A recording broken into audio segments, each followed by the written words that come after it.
بسم اللہ الرحمن الرحیم۔ شروع اللہ کے نام سے جو بڑا مہربان نہایت رحم والا ہے۔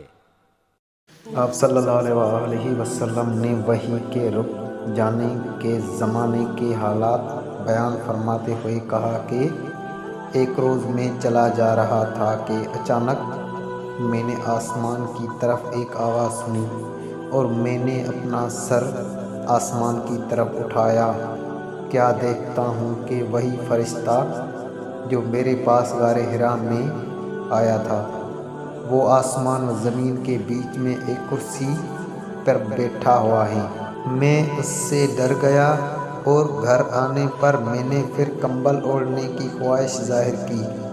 اس وقت اللہ پاک کی طرف سے یہ آیت نازل ہوئیں، اے لحاف اوڑھ کر لیٹنے والے، اٹھ کھڑا ہو اور لوگوں کو عذاب الہی سے ڈرا، اور اپنے رب کی بڑائی بیان کر، اور اپنے کپڑوں کو پاک صاف رکھ اور گندگی سے دور رہ۔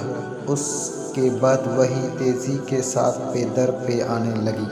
رسول اللہ صلی اللہ علیہ وسلم نزول قرآن کے وقت بہت سختی محسوس فرمایا کرتے تھے، اور اس کی علامتوں میں سے ایک یہ تھی کہ یاد کرنے کے لیے آپ اپنے ہونٹوں کو ہلاتے تھے۔ ابن عباس رضی اللہ عنہ نے کہا، میں اپنے ہونٹ ہلاتا ہوں جس طرح آپ ہلاتے تھے۔ سعید کہتے ہیں، میں بھی اپنے ہونٹ ہلاتا ہوں جس طرح ابن عباس رضی اللہ عنہ کو میں نے ہلاتے دیکھا۔ پھر انہوں نے اپنے ہونٹ ہلائے۔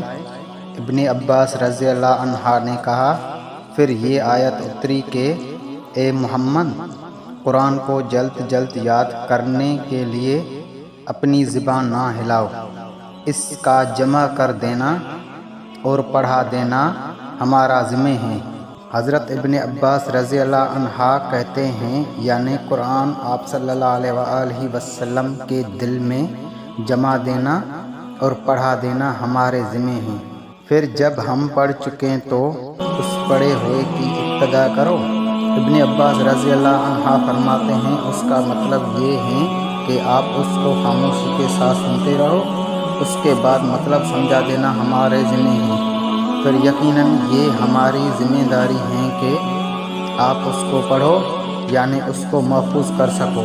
چنانچہ اس کے بعد جب آپ کے پاس حضرت جبریل علیہ السلام وحی لے کر آتے تو آپ توجہ سے سنتے، جب وہ چلے جاتے تو رسول اللہ صلی اللہ علیہ وسلم اس وحی کو اسی طرح پڑھتے جس طرح حضرت جبریل علیہ السلام نے اسے پڑھا تھا۔ رسول اللہ صلی اللہ علیہ وسلم سب لوگوں سے زیادہ جواد سخی تھے، اور رمضان میں دوسرے اوقات کے مقابلے میں جب جبریل آپ صلی اللہ علیہ وسلم سے ملتے بہت ہی زیادہ جود و کرم فرماتے۔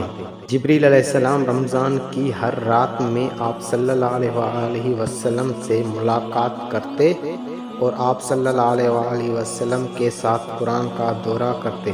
عرض آن حضرت محمد صلی اللہ علیہ وسلم لوگوں کو بھلائی پہنچانے میں بارش لانے والی ہوا سے بھی زیادہ جود و کرم فرمایا کرتے تھے۔